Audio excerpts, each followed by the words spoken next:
तो हम लोग ये इसका प्रॉब्लम का सॉल्यूशन देख लेते हैं एक बार। यहाँ पे मैं फोल्डर बना लेता हूँ एक नया, क्योंकि पुराने वाले में तो नहीं कर सकते। तो क्वेश्चन क्या था एक बार देख लेते हैं। क्वेश्चन में था कि हमें एक फेवरेट मूवीज़ का पेज बनाना है।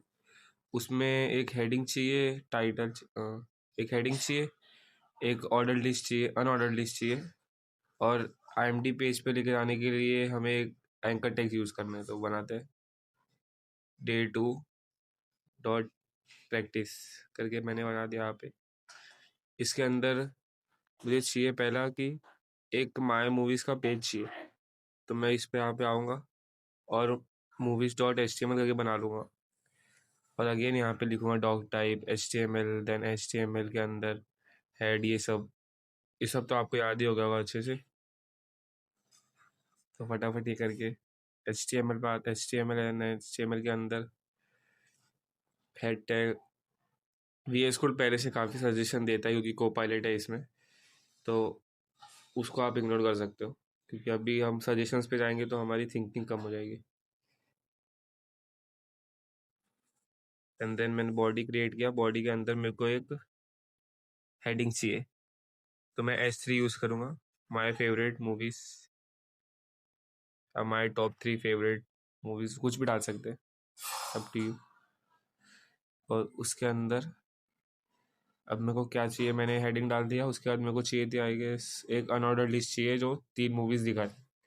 तो मैं एक अनऑर्डर लिस्ट बना देता हूँ जो कि 3 मूवीज़ को दिखाएगा। तो एक UL बनाता हूँ, UL के अंदर LI लिस्ट आइटम्स बनाता हूँ। List items movie 1, movie 2, movie 3 करके दूंगा मैं। तो यहाँ पे मूवी 1 मैंने समझो छिछोरे दे दी। मैंने ज़्यादा मूवीज़ देखी नहीं, तो मेरे को 2-3 मूवीज़ याद है, तो मैं वही देता हूँ हर बार।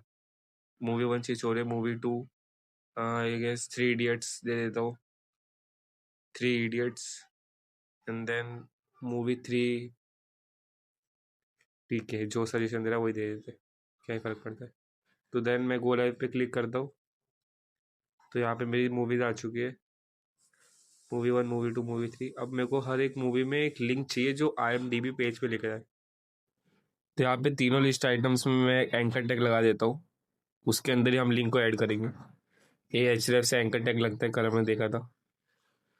तो उसके अंदर अब मैं IMDb के लिंक्स को कॉपी कर लेता हूँ। पहले तो छिछोरे मूवी जो मैंने डाली है उसके यहाँ पे आगे मैं शेयर पे क्लिक करूँगा तो मेरे को लिंक कॉपी करने का ऑप्शन आता है। तो यहाँ पे मैंने कॉपी किया और HRF के अंदर पेस्ट कर दिया अपने लिंक को। और मेरे को जो टेक्स्ट है उसको एंकर टैग के अंदर डालना पड़ेगा, ताकि मैं उस पर क्लिक करूँ तो मैं लिंक पे रिडायरेक्ट हो जाऊँ। अगर मैं लिस्ट के अंदर रखूँगा तो मैं रिडायरेक्ट नहीं होने वाला। तो ये चीज़ यहाँ पे ध्यान देनी होगी हमें। तो ये सजेशंस मेरे को दे रहा है, इसको सिंपली इग्नोर करते हैं और दूसरी मूवी जो हमारी है 3 इडियट्स उसको सर्च करते हैं।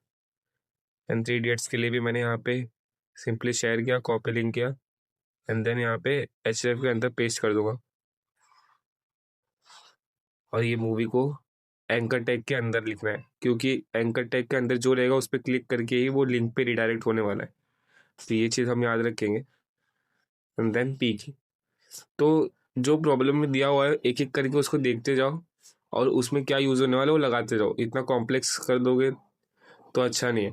आराम से आप 5-6 लाइन में पूरा प्रॉब्लम सॉल्व कर सकते हो। अभी हमको हमको वर्किंग वेबसाइट्स नहीं बनानी है, अभी हमें सिर्फ समझना है कि हो क्या रहा है। तो यहाँ पे ये लोड नहीं हुआ, तो आई गेस मेरा ऑटो सेव बंद है शायद इसलिए। तो मैं पोर्ट वापस डिस्पोज करता हूँ, वापस गो लाइव करता हूँ। हाँ, तो ये हुआ मूवी 1, ये रिडायरेक्ट हो रहा है। अब मेरे को क्या चाहिए कि अगले पेज पे होगी, वो उसी पेज पे हो रहा है तो अच्छा नहीं है। तो मेरे को चाहिए अगले पेज पे हो, तो मैं यहाँ पे सब में टारगेट ब्लैंक कर दूंगा, अंडरस्कोर ब्लैंक, ये कर हमने देखा था। तो टारगेट अंडरस्कोर ब्लैंक करने से क्या होता है, मैं नेक्स्ट पेज पे पहुंच जाता हूँ। न्यू टैब में खुलता है बेसिकली, वो मेरा जो भी लिंक है वो न्यू टैब में खुलता है। तो यहाँ पे अगर मैं क्लिक करूँगा तो ये न्यू टैब में खुलेगा, तो मेरे को ऐसा ही चाहिए। तो मेरा पहला चीज़ तो हो गया कि मेरे को चाहिए थे, एक हेडिंग चाहिए था और एक 3 लिंक चाहिए थे, उतना मैंने कर लिया। अब उसके बाद क्या हमें बोला था प्रोग्राम में, तो उसके बाद मेरे को चाहिए एक मूवी पोस्टर। तो मूवी पोस्टर के मैं अलग से पेज बना देता हूँ, क्योंकि हमें 2 पेज को लिंक भी करना है, तो एक नया पेज बना देते हैं, movies poster.html।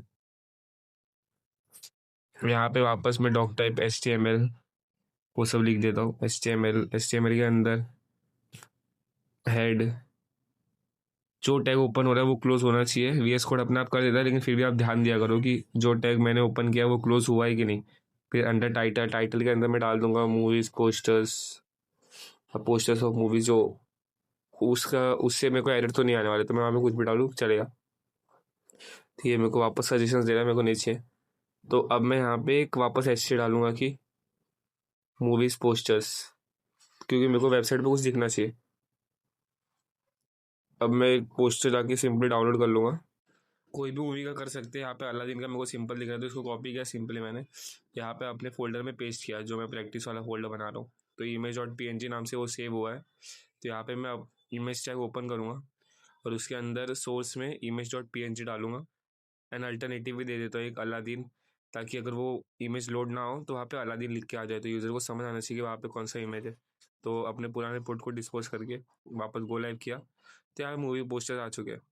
तो अब मैं एक और डाउनलोड नहीं कर रहा, आपको एक और यहाँ पे नॉर्मली डाल के दिखाया, तो यही सेम अलादीन वाला ही, ताकि आपको समझ आ रही है कि साइड बाय साइड वो आ रहा है। तो आप कितनी पोस्टर्स ऐड कर सकते हो, वो अब आपकी क्रिएटिविटी, आप कितनी मूवीज़ का अपने फेवरेट मूवीज़ का ऐड करो वो सब। तो उसके बाद लास्ट में मेरे को क्या चाहिए था कि वो बैक टू होम जाना चाहिए, तो उसके लिए मैं एंकर टैग लगाऊंगा movies.html और बैक टू होम। तो अगर मैं इसको क्लिक करूँगा तो मैं अपने पुराने वाले पेज पे जा रहा हूँ, तो मेरे को यही चाहिए था। और मैं ये वाले पेज पे आके अपने पोस्टर्स वाले पेज को लिंक कर दूंगा, तो दोनों पेज अपने में इंटरलिंक्ड हो चुके हैं। तो आज का मेरा प्रोग्राम ऑलमोस्ट इतना ही था। तो अब मेरे को बस एक BR टैग चाहिए ऊपर, क्योंकि वो साइड में हो रहा था। तो लाइन ब्रेक कर दूंगा तो अब ये नीचे आ रहा है बैक टू होम। यहाँ पे मैं व्यू पोस्टर्स कर सकता हूँ।